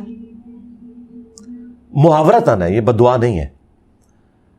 جو چیزیں عرب کے محاورے میں بولی جاتی ہیں نا، اس کے علاوہ بھی اور محاورے ہیں، تیری ماں تجھے گم پائے، وہی حق کا بھی بولتے ہیں، جیسے ہم یہاں بھی کہتے ہیں تیرا بیڑا غرق، تو یہ بدوا نہیں دے رہے ہوتے۔ اگر تو محاورتاً ہے تو پھر تو ٹھیک ہے، لیکن اگر یہ واقعی کوئی بدوا کے طور پر ہے، اس کیس میں تو نہیں ہے لیکن بعض جگہوں پہ بدوا کے طور پہ بھی ہے، تو وہ پھر بدوائی شمار کی جاتی ہے، الا یہ کہ وہ بدعا نبی علیہ السلام اس کو ریورس کروا دیں یا آپ کو کوئی ایسا افیکٹ نظر آ جائے اس حوالے سے، کیونکہ مسلم میں حدیث ہے کہ میں بھی انسان ہوں، اے اللہ اگر میں کسی کو بدعا دوں اور وہ اس کا اہل نہ ہو تو اسے دعا بنا دینا، لیکن ساتھ بولا ہے اگر وہ اس کا اہل نہ ہو، اگر وہ بدعا کا اہل ہے تو اسے وہ پھر بدعا رہے گی۔ اچھا، تو لہٰذا اگر نبی علیہ السلام نے کسی کو بدعا دی ہے، وہ اہل ہے تو بدعا لگی اسے، اور اگر دعا دی ہے تو دعا لگی۔ جیسے حضرت انس بن مالک کو آپ نے دعا دی تھی کہ تیری کثرت اولاد ہو، تو وہ کہتے ہیں 100 سے زیادہ بچے تو میری اپنی نسل میں جو میں دفنا چکا ہوں اتنی اولاد ہوئی ہے، عمر بھی اتنی ہوئی، 100 سے زیادہ 110 سال تک وہ زندہ رہے، اور 93 ہجری میں بصرہ میں سب سے آخر میں جو فوت ہوئے صحابی بصرہ میں، اس میں حضرت انس ابن مالک شامل تھے. تو اس طرح دعائیں لگی بھی ہیں, لیکن بعض لوگوں کو نبی الاسلام نے بدعا دی ہے اور وہ بدعا ان کو پھر لگی ہے, اسی طریقے سے لگی ہے. اچھا, سارے کہتے ہیں رضی اللہ و رضوا عنہ سورۃ التوبہ کی, یہ بدعا میں بتا دیتا ہوں نا کس کو لگی ہے, ماموں کو ہی لگی ہے, خدا اس کا پیٹ نہ بھرے. ہاں, دلائل النبوہ امام بہقی میں راوی کے الفاظ ہیں کہ پھر پوری زندگی ان کا پیٹ نہیں بھرا تھا, ممبر پہ سب سے پہلے بیٹھ کے. ہاں, تو یہ واضح موجود ہے. یہ کہاں سے, جہاں سے لے کے آتا ہے کانا یکتب الوحی, تو اس کے ساتھ ہی لکھا ہوا ہے کہ پھر پوری زندگی ان کا پیٹ نہیں بھرا, کیونکہ نبی الاسلام نے ان کے بارے. اور دلائل النبوہ کا مطلب ہے نبوت کی دلیل. دلائل النبوہ کتاب میں حضور کی پیش گوئی ہیں جو پوری ہوئی ہیں, جو معجزات ہیں. ان سے پوچھے کہ اس حدیث میں کون سی پیش گوئی ہے کہ خدا اس کا پیٹ نہ بھرے, کہ واقعی نہیں پیٹ بھرا گیا. اور اگر یہ کہتے ہیں دعا بن گیا تھا, پھر ہونا چاہیے تھا کہ وہ ایک لقمہ کھاتے تھے ان کا پیٹ بھر جاتا تھا. یہاں تو ہے کہ وہ 7 دفعہ کھانا کھاتے تھے پھر بھی پیٹ نہیں بھرتا تھا, تو بدوائی لگی. اچھا, سورۃ التوبہ کے اندر سارے کہتے ہیں رضی اللہ و رضوا عنہ, اس میں سارے صحابہ آ گئے, اس کے اصل اصحاب ہیں کون؟ دیکھیں سورہ توبہ میں یہ تو سارے صحاب کو کہتے ہیں, میں تو کہتا ہوں قیامت تک آخری آنے والا مسلمان بھی رضی اللہ عنہم میں شامل ہے, اگر وہ واقعی اس طرح ہو, کیونکہ اس میں ہے والسابقون الاولون من المہاجرین والانصار, جو پہلے سبقت لے گئے مہاجرین میں سے بھی اور انصار میں سے, اور جنہوں نے احسان کے ساتھ ان کی پیروی کی, ان سے اللہ راضی ہے. جی, جنہوں نے جو سابقون الاولون شروع کے مسلمانوں کی احسان کے ساتھ پیروی کی ہے, خواہ وہ ان کے بعد مسلمان ہوئے اور صحابی بنے, خواہ وہ نبی اسلام کی وفات کے بعد مسلمان ہوئے, خواہ آج ہو رہے ہیں خواہ قیامت تک ہوں گے, اور سب کے سب اس میں شامل ہیں, سب سے اللہ راضی ہے. لیکن شرط یہ ہے کہ احسان کے ساتھ پیروی کی ہو. اب یہ نہیں ہو سکتا کہ جن کی مثال دی جا رہی ہے ان کو قتل کرنے والا بھی اسی کی کیٹیگری میں فال کر جائے, یہ نہیں ہو سکتا. اچھا, حدیث کے ٹاپک میں میرا ایک پاس سوال آتا ہے کہ ابھی تقی عثمانی صاحب کے جو بھائی کی ڈیتھ ہوئی تھی, تو انہوں نے اپنے بھائی کا جنازہ سورہ فاتحہ پڑھ کے پڑھایا. جی جی. تو جب ان سے پوچھا گیا تو انہوں نے کہا کہ میں تمہیں بتانا چاہتا ہوں کہ یہ حدیث میں ہے. تو اس سے پہلے جتنے بھی ان کے مسلک نے جنازے پڑھائے یا انہوں نے پڑھائے, وہ کہاں گئے؟ میرا خیال ہے ان سے پہلے بھی مفتی تقی عثمانی صاحب فاتحہ پڑھتے ہوں گے, اسپیکر نہیں لگا ہوا تھا, اسپیکر سے آواز پہلی دفعہ لیک ہو گئی ہے. اپنے جنازے تو فاتحہ کے ساتھ پڑھتے ہوں گے, اور میں آپ کو بتاؤں ان کے پرانے بزرگ بھی یہی کچھ تھے. شیخ احمد سرندی, جنہیں بریلوی اور دیوبندی مجدد الافسانی کہتے ہیں, اور وہابی بھی ان کو بڑا مانتے ہیں اس وجہ سے کہ وہ اینٹی شیعہ تھے, تو انہوں نے اپنے مکتوبات میں لکھا ہے کہ جب سے میں نے یہ حدیث پڑھی ہے نا کہ جو فاتحہ نہیں پڑھتا اس کی نماز نہیں ہوتی, تو میری کوشش یہ ہوتی ہے کہ میں امامت خود کرواؤں, کیونکہ میں حنفی ہوں اور فقہ حنفی میں یہ ہے کہ مقتدی نے فاتحہ نہیں پڑھنی, تو مجھے ایک خطرہ لگا رہتا ہے میری کہیں نماز ضائع نہ ہو جائے, تو میں امامت خود کرواتا ہوں تاکہ میں فاتحہ پڑھوں. اندازہ کریں آپ اس پیر کے اوپر بیٹھے ہوئے ہیں, اسے اپنی نماز کی فکر ہے اور اپنے پچھلوں کی کوئی فکر نہیں ہے, اور خود کتنا ڈرا ہوا ہے کہ وہ پوری زندگی کہتا ہے میں امامت اس لیے کرواتا رہا کہ میری فاتحہ نہ رہ جائے. سکھاتا کیا رہا کہ تم نے میرے پیچھے نہیں پڑھنی, اور خود پیچھے نہیں پڑھتا تھا کہ میری اپنی نماز نہ ضائع ہو جائے. مجھے بتائیں انہوں نے آخرت میں آپ کے کیا کام آنا ہے, دنیا میں انہوں نے آپ کی نمازیں برباد کی ہیں. زور اور اثر میں تو کم از کم فاتحہ پڑھتے, ٹھیک ہے, جہرن میں بھی یہی موقف رکھتا ہوں کہ سن لینا کافی ہے, لیکن جہرن میں بھی جو عشاء کی آخری 2 رکھتے ہیں ان میں خاموشی سے دکان کا حساب کیوں کرتے ہو؟ سورہ فاتحہ پڑھو. زو اثر کی 8 رکعتوں میں سورہ فاتحہ پڑھو, کیوں نہیں پڑھتے؟ تو یہ انہوں نے تماشا لگایا ہوا تھا. مجھے لگتا ہے پچھلے بھی یہی کچھ کرتے رہے اور چھپ چھپا کے یہ کرتے رہے, ان کو پتہ تھا.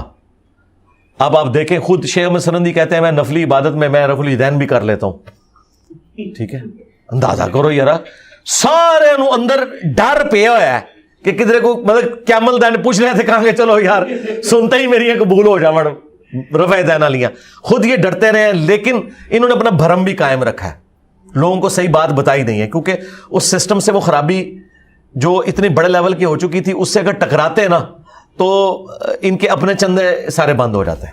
اچھا علی بھائی, کچھ لوگ دعویٰ کرتے ہیں کہ خواب میں نبی صلی اللہ علیہ وسلم کا دیدار ہوا, جیسے طارق جمیل صاحب نے کہا. اب ایک شخص نے ایک چیز کو دیکھا ہی نہیں ہے, تو اگر اس کے خواب میں وہ آ جاتے ہیں تو اسے کیسے معلوم ہوگا کہ میں نے اسے نبی کو ہی دیکھا؟ ہاں, بخاری مسلم حدیث ہے, جس نے خواب میں مجھے دیکھا میری شکل میں شیطان نہیں آ سکتا. باقی آپ کی بات درست ہے کہ نبی الاسلام کی جو شکل مبارک ہے اس کی 100% گارنٹی تو صحابہ ہی دے سکتے ہیں. اور اکثر یہ خواب ہوتے بھی جعلی ہیں، کیونکہ نبی علیہ السلام نے اپنی شکل کے بارے میں بات کی، اور بخاری میں، مسلم میں 7 الفاظ ہیں۔ اس حدیث کے جو راوی ہیں تابعی محمد بن سیرین، وہ کہتے ہیں کہ جب وہ حضور کو حضور والی شکل میں دیکھے، اس کا مطلب ہے کہ ادر دین حضور کے دیکھے گا تو شیطان دیکھا ہے۔ اور یہ تشریح سارے مانتے ہیں علیحدگی میں، سامنے نہیں مانتے، سامنے صرف میں آ کے بات کرتا ہوں، اور سامنے بھی مان لیتے ہیں۔ آپ کسی بریلوی کو منوا کے بتائیں کہ طارق جمیل کو نبی علیہ السلام کی زیارت ہوئی ہے، وہ کہیں گے شیطان کو دیکھا ہے۔ اور دیوبندیوں سے کہ طاہر القادری صاحب کو نبی علیہ السلام کی زیارت ہوئی اور ٹیکسی کا کرایہ مانگا، وہ کہیں گے شیطان کو دیکھا ہے۔ تو مانتے یہ خود بھی ہیں کہ یہ شیطان نبی علیہ السلام کی جو اپنی شکل مبارک تھی، جس طرح کی آپ کی آنکھیں تھیں، جس طرح کے آپ کے بال مبارک، داڑھی مبارک، ایگزیکٹلی جس طرح، اس طرح آج بھی کوئی نبی علیہ السلام کو دیکھ سکتا ہے، قیامت تک دیکھ سکتا ہے۔ امام مسلم نے صحیح مسلم کے اندر مقدمے میں چند تبع تابعین کا ذکر کیا ہے جنہوں نے نبی علیہ السلام کو خواب میں دیکھا ہے۔ امام ابو داؤد نے باقاعدہ ابو داؤد کے اندر ذکر کیا ہے تبع تابعین کا جنہوں نے نبی علیہ السلام کو خواب میں دیکھا اور ایک حدیث ویریفائی کی، اور نبی علیہ السلام نے اس کی تصدیق کی۔ اس طریقے سے شمائل ترمذی میں آتا ہے کہ ایک تابعی نے جو مصحف لکھا کرتے تھے، یزید الفارسی ان کا نام تھا، تو انہوں نے نبی علیہ السلام کو خواب میں دیکھا، تو وہ آئے ابن عباس کے پاس، تو ابن عباس نے کہا کہ مجھے حضور کا حلیہ بیان کرو، تو اس نے بڑا ڈیٹیل حلیہ بیان کیا، تو انہوں نے کہا ہاں واقعی اگر تم حضور کو ریئل لائف میں دیکھتے تو ایسے ہی تھے۔ تو نبی علیہ السلام کو دیکھنا ممکن ہے، لیکن یہ جو آج کل تماشا ہے زیادہ تر جھوٹ ہے یا شیطان والا معاملہ ہے۔ بہت کم ہے کہ جو واقعی نبی علیہ السلام کو دیکھتے ہیں، اور وہ بشارت اس شخص کے لیے تو ہو سکتی ہے، دوسرے کے لیے حجت نہیں ہے۔ اگر یہ کہتے ہیں دوسرے کے لیے حجت ہے، تو بھائی میرے تو درجنوں اسٹوڈنٹس نے نبی علیہ السلام کو خواب میں دیکھا ہے، اور میرے اسٹوڈنٹ بننے سے پہلے دیکھا ہے، اور نبی علیہ السلام نے ان کو میری طرف بھیجا ہے، تو آپ یہ مان لیں گے؟ مجھے بتائیں۔ میں کبھی بیان بھی نہیں کرتا، میں اس لیے بیان نہیں کرتا کہ میں جب دوسروں کے ماننے کے لیے تیار نہیں ہوں، یہ بھی میں ابھی ریبٹل کے طور پہ ان کو پھکی کے طور پہ کہہ رہا ہوں، کیا یہ مان لیں گے؟ اور کئی لوگ تو ایسے ہیں کہ جن پہ بڑا مشکل وقت آیا اور انہوں نے اللہ سے رو رو کے دعائیں مانگی ہیں، انہیں نبی علیہ السلام نے خواب میں آ کے کہا کہ تم اب صحیح راستے کے اوپر چل پڑے ہو۔ اچھا، اب ہم نے اتنی ساری احادیث کی بات کی اور ان سے سارے ریفرنسز لیے، اب حدیث کیا قرآن کی طرح ایک اوپن بک ہے کہ اسے کوئی بھی پڑھ سکتا ہے اور اسے علم حاصل کر سکتا ہے؟ دیکھیں جی، قرآن بھی یہ لوگ کہتے ہیں ڈائریکٹ پڑھو گے تو گمراہ ہو جاؤ گے، ہم تو قرآن بھی ڈائریکٹ پڑھنے کے قائل ہیں اور حدیث بھی ڈائریکٹ پڑھنے کے قائل ہیں۔ جہاں آپ کو سمجھ نہ آئے اہل علم سے پوچھیں، یہ بات بالکل درست ہے کہ جہاں پہ آپ کو بات سمجھ نہیں آئے گی تو قرآن کہتا ہے فَاسْأَلُوا أَهْلَ الذِّكْرِ إِن كُنتُمْ لَا تَعْلَمُونَ۔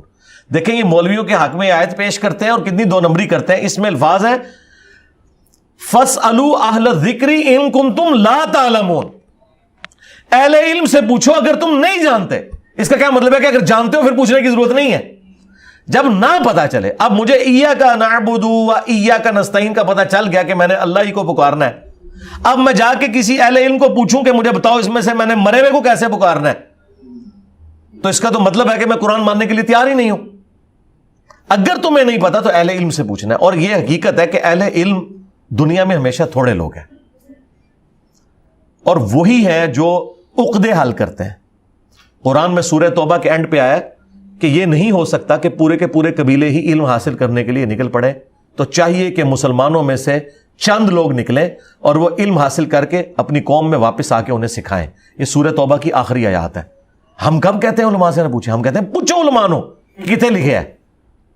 انجینئر صاحب نے کبھی یہ نہیں کہا کہ آپ نے علماء سے نہیں پوچھنا، میں کہتا ہوں علماء سے پوچھیں لکھا کہاں ہوا ہے۔ کہتے ہیں یہ اگلا جملہ نہ بولیں، بس صرف علماء سے پوچھیں۔ علماء سے کیا پوچھیں؟ مطلب علماء جو ہے انہوں نے کوئی فوڈ کی کوئی چین لانچ کی ہوئی ہے، کوئی کپڑے کی برانڈ شروع کی ہے جس کا ان سے پوچھنا ہے؟ ان سے تو پوچھنا ہے اللہ رسول کیا بتاتے ہیں، مطلب وہ کوئی پیغمبر تو نہیں، ان سے پیغمبر کی بات پوچھنی ہے تو قرآن و سنت سے بتائیں گے نا۔ تو قرآن و حدیث ڈائریکٹ پڑھیں، جہاں سمجھ نہیں آتی اہل علم سے پوچھیں، کوئی مسئلہ نہیں ہے۔ مگر آج کل کے جو عالم ہے، کوئی لینڈ کروزر میں پھر رہا ہے، کوئی اس طرح پھر رہا ہے، وہ سادگی والی زندگی نہیں ہے، تو کیا ان کو سن سکتے ہیں؟ سنیں، آپ کافروں کو بھی سنیں، شیطان بھی اچھی بات کرتا ہے اس سے بھی لے لیں۔ ہمیں تو یہی بتایا گیا، ہم یہ پابندی نہیں لگا سکتے کہ آپ فلاں کو سنیں گے فلاں کو نہیں سنیں گے۔ وہ تو ممبروں پہ کھڑے ہو کے آپ کے بارے میں باتیں کرتے ہیں، جی علی کو نہ سننا، علی کو نہ سننا، بلکہ تو وہ تو میں نے ویڈیوز دیکھی ہیں، وہ تو بڑے ہی ہارڈ ورڈ استعمال کرتے ہیں، ہارڈ ورڈ نہیں، گالیاں نکالتے ہیں۔ ہاں بالکل، وہ میں کہہ رہا ہوں تو اس کا رزلٹ بھی آپ نے دیکھ لیا نا، میں نے بھی تو ویڈیو میں بتا دیا کہ آپ کے سامنے ریئل ٹائم لوگوں سے کہا کہ ہاتھ کھڑا کریں تو سارے کہتے ہیں نیگیٹو تعارف ہوا۔ آپ کو پازیٹیو ہوا تھا یا نیگیٹو ہوا تھا؟ نیگیٹو ہوا تھا۔ ہاں تو بس نہیں اب وہ تو علماء کا شکریہ ادا کریں نا آپ کیمرے میں. اب آپ تو کہتے ہیں جا کے سب کو دیکھیں, وہ کس وجہ سے کہتے ہیں کہ نہ دیکھیں؟ وہ اسی وجہ سے کہتے ہیں کہ انہیں پتہ ہے کہ جب ان کو دیکھیں گے نا تو جو ہمارے بیس لیس قسم کے عقائد و نظریات ہیں وہ ایکسپوز ہو جائیں گے. آپ اس کو چھوڑ دیں, اس وقت کئی علماء جو میرے خلاف باقاعدہ ویڈیوز بنا رہے ہیں, ان کے اپنے فرقے کے لوگ جب ان کو چھوڑ گئے اور انہوں نے میرے آگے انٹرویو کیے, اور اس ٹرانزیشن پیریڈ میں وہ ان کے ساتھ بھی رابطے میں تھے, انہوں نے ان کو ڈانٹا کہ تم نے انجینئر کے پاس نہیں جانا, تم گئے تو وہ سارے سوالوں کے جواب دے دے گا کیمرے میں, ہمارے مسئلے کی بدنامی ہوگی. یعنی انہیں پتہ ہے وہ جواب دے دیتا ہے, تو وہ یہ چاہتے نہیں ہے کہ جواب پتہ چلے. تو اس طرح کرنے سے تو ہونا کچھ بھی نہیں ہے, ہونا وہی ہے جو ان کے ساتھ ہو رہی ہے, اور ہی ہوگی. اچھا, آپ کی جو دعوت حق ہے, کیا لگتا ہے کہ ودن کتنے سالوں میں یہ اور کتنا عوام کتنی اکٹھی کر لے گی؟ اور نہیں, ہم نے تو عوام اکٹھی نہیں کرنی, ہم تو کہہ رہے ہیں عوام جہاں ہیں وہیں رہے. میں نے تو کبھی عوام اکٹھی نہیں کی, اللہ کا شکر ہے. میں تو رائمنڈ کی طرح اگر مرکز بناؤں تو پیرلل میں ایک جیلم شریف میں بہت بڑا ایک مرکز بن سکتا ہے, لیکن ہم نے یہ کام کرنا نہیں ہے, کیونکہ یہ نبیوں والا کام ہے. ختم نبوت کی برکت سے یہ نبیوں والے سٹائل میں ہوگا. اور نبیوں والے سٹائل میں کیسے ہوگا؟ دیکھیں, ہمیں قرآن میں کہا گیا کنتم خیر امۃ اخرجت للناس تأمرون بالمعروف وتنہون عن المنکر, تم بہترین امت ہو جو لوگوں کے نفع کے لیے نکالے گئے, تم لوگوں کو نیکی کی طرف بلاتے ہو, برائی سے روکتے ہو. یہ اکثر آپ علماء سے جو سنتے ہیں نا کہ اس امت کا کام نبیوں والا کام ہے, اس کا مطلب پتہ کیا ہے؟ اگلے زمانوں میں ہر علاقے کا ایک علیحدہ پیغمبر ہوتا تھا, ہر قوم کا ایک پیغمبر علیحدہ ہوتا تھا. یہ تو ہمارے نبی ہیں نا جو پوری انسانیت کے لیے ہیں, وَمَا أَرْسَلْنَاكَ إِلَّا كَافَّةً لِلنَّاسِ بَشِيرًا وَنَذِيرًا. اگلی امتوں کے لیے ہوتا تھا وَإِن مِّنْ أُمَّةٍ إِلَّا خَلَا فِيهَا نَذِيرٌ. کوئی امت, کوئی گروہ, کوئی قوم ایسی نہیں گزری جس میں ایک ڈر سنانے والا نہ آیا ہو. ایک ایک زمانے میں کئی پیغمبر ہوتے تھے. یعنی آج کے زمانے میں اگر اس کو ہم کریں, یعنی نبی علیہ السلام سے پہلے اگر ہم لوگ ہوتے تو جیلم میں ایک علیحدہ پیغمبر ہوتا, گجرات میں علیحدہ ہوتا, ظاہر کمیونیکیشن گیپس بھی تھے نا. تو اس طرح ایک زمانے میں کئی پیغمبر ہوتے تھے اور وہ اپنے اپنے علاقوں کے ذمہ دار ہوتے تھے. اچھا, اس امت کو یہی کہا گیا کہ یہ پیغمبروں والا کام کرے گی کہ اس زمانے میں پیغمبر ہوتے تھے, اس زمانے میں نبی علیہ السلام کا پیغام پہنچانے والے لوگ اللہ تعالیٰ پیدا کرے گا ہر علاقے میں. کہ جس طرح نبی اپنے علاقے کے لیے نبی ہوتا تھا نا, اس امت کے وہ لوگ اس علاقے کے لیے اپنے نبی کے ڈاکیے ہوں گے. پیغام وہ نبی والا پہنچا رہے ہوں گے, خود وہ عام انسان ہوں گے, وہ اپنے نبی کے دین کی تجدید کر رہے ہوں گے. اس زمانے کے اعتبار سے جو لوگوں نے اس میں چیزیں داخل کر دی ہوں گی, ایک تو وہ بڑے مجددین ہیں نا جو ایک ایک تو آنا ہے ہر صدی کے کنارے کے اوپر, ایک چھوٹے چھوٹے معاملات بھی ہونے ہیں. یعنی with the passage of time آپ دیکھیں جیسے جیسے معاملات ہوئے ہیں, میں تو سمجھتا ہوں یہ 6 کے 6 امام مجدد ہیں. ایک زمانے میں ہو کے بھی ایک سے زیادہ مجدد موجود تھے جنہوں نے اپنا اپنا کام کیا ہے. اب بڑے لیول کا کام جس طرح عمر بن عبدالعزیز نے کیا, بہت بڑے لیول کا کام ہے. امام شافعی کا بہت بڑے لیول کا کام ہے, اور میں امام شافعی کو 2ری صدی کا مجدد مانتا ہوں, 1 صدی کا مجدد عمر بن عبدالعزیز ہے. تو اس طرح بڑے بڑے مجددین بھی پیدا ہوں گے اور ہر علاقے میں لوگ پیدا ہوں گے. تو ہم نے اس طرح اس کام کو لے کے چلنا ہے کہ جو جہاں ہے وہیں رہ کے قرآن و سنت کو پڑھے اور بات پہنچائے. باقی اللہ نے تو یہ سوشل میڈیا کی وجہ سے ہمارا مسئلہ آسان کر دیا ہے نا کہ ہم مجمع اکٹھے کریں. جیلم میں کرنے کی ضرورت نہیں, ہم نے پوری دنیا میں مجمع اکٹھے کیے ہیں. یہاں بیٹھتے ہیں, کلپ چڑھاتے ہیں, جو جدھر ہے وہ اپنے کمرے میں بیٹھ کے دیکھ رہا ہے. آپ دنیا کی کوئی مسجد پروڈیوس نہیں کر سکتے, کوئی مدرسہ نہیں پروڈیوس کر سکتے جہاں ہمارے متاثرین نہ ہوں.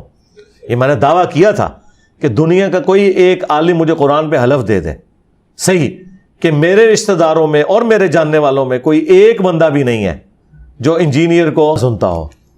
اچھا, تو اب آپ کو کیسے لگتا ہے کہ ایک بندہ نمازیں پڑھ رہا ہے, 5 وقت نماز پڑھ رہا ہے, مگر کردار میں نرمی نہیں آ رہی, کیا نمازیں قبول ہو رہی ہیں؟ نہیں, نماز تو ایک الگ سے عبادت ہے, وہ تو کرنی ہے. تو اسی طریقے سے ہے کہ ایک بندہ نماز نہیں پڑھ رہا تو اس کی کیا داڑھی قبول ہے؟ داڑھی ایک الگ سے چیز ہے. ایک بندہ نماز نہیں پڑھ رہا, وہ ماں باپ کے ساتھ اس نے سلوک کرتا ہے تو وہ قبول ہے, وہ ایک الگ سے ایک نیکی ہے. تو یہ ساری چیزیں کسی معاملے میں کوئی کمزور ہو سکتا ہے نا, اس میں تو کوئی ایسی بات نہیں ہے. یعنی مؤمن سے گناہ کبیرہ بھی ہو سکتا ہے. یار صحابہ کرام سے بدکاری ہو گئی اور اللہ تعالیٰ نے نبی علیہ السلام کے ذریعے ان پہ حد بھی جاری کی, اور حضور نے یہاں تک فرمایا کہ ان کی توبہ ایک پوری جماعت پہ بھی تقسیم کر دی جائے تو ان کو کفایت کر جائے گی. تو یہ تو کرتی تو کسی سے بھی ہو سکتی ہے. اچھا, ہماری جو ایکٹریسز ہیں جو پاکستان میں, وہ کیا کرتی ہیں کہ بے حیائی فل جو ہے آن ہے, مگر جب چیریٹی کی بات آتی ہے, خدمت خلق کی بات آتی ہے تو سب سے آگے ہوتے ہیں. تو کیا ان کی چیریٹی کے سے بخشے جا سکتے ہیں؟ نہیں، اگر وہ اس چیریٹی کو یہ سمجھتے ہیں کہ اس کی وجہ سے ان کی نمازیں معاف ہو جائیں گی، یا انہوں نے اپنے قریبی رشتہ داروں کا اگر کوئی حق دبا لیا ہوا ہے تو وہ معاف ہو جائے گا، وہ تو نہیں ہوگا، وہ اپنی جگہ ہے، چیریٹی اپنی جگہ ہے۔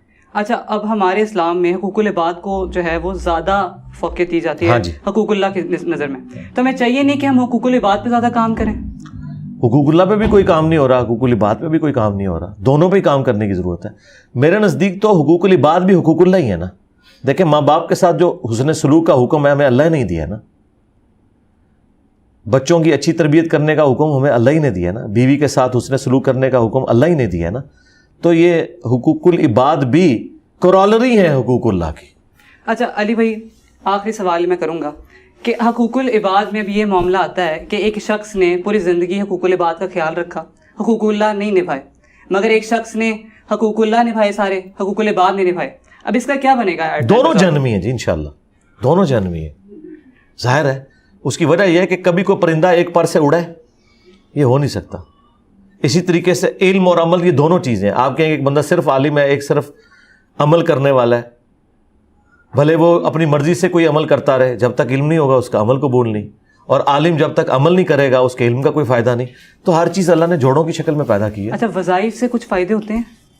کس قسم کے؟ جس طرح کہ اللہ کے ناموں کے لکھا ہوا ہے کہ اس کے یہ وظائف کریں، اس کو اتنی بار پڑھیں، تو کیا اس کی کوئی حقیقت ہے؟ یہ جو وظائف لوگوں نے خود سے ڈیوائز کیے ہوئے ہیں نا، یہ لوگوں کے تجربات ہیں۔ اگر اس سے آپ کو فائدہ ہوتا ہے تو آپ کر لیں، اگر اس میں کوئی شرکی الفاظ نہیں ہے، باقی سنت اذکار کریں۔ اچھا، آپ کوئی تحفے کے طور پہ ہمیں کوئی؟ تحفے کے طور پر میں بس ایک ہی بات کروں گا، اللہ از دا ٹاپ پرائورٹی۔ آپ اپنے ہر معاملے میں اللہ کو ترجیح اول رکھیں۔ جب بھی کوئی کام کرنے لگیں، دین کا، دنیا کا، آخرت کا، ہر اعتبار سے یہ دیکھیں کہ اس میں اللہ تعالیٰ کی رضا کیا ہے۔ آپ کی بڑی سے بڑی نیکی بھی زیرو سے ملٹیپلائی ہو سکتی ہے اگر اللہ تعالیٰ کا معاملہ آپ نے بیچ میں سے نکال دیا، اور آپ کا کسی کے ساتھ حسن سلوک کرنا، کسی کے ساتھ نیکی کرنا، وہ زیرو سے ملٹیپلائی ہو سکتا ہے اگر اللہ تعالیٰ کو آپ نے بیچ میں سے نکال دیا۔ تو ہر وقت اللہ از دا ٹاپ پرائورٹی، اللہ کو ترجیح اول رکھیں اپنے ہر معاملے کے اندر۔ بس میں یہی بہت نصیحت۔ شکریہ جی، جزاک اللہ خیر۔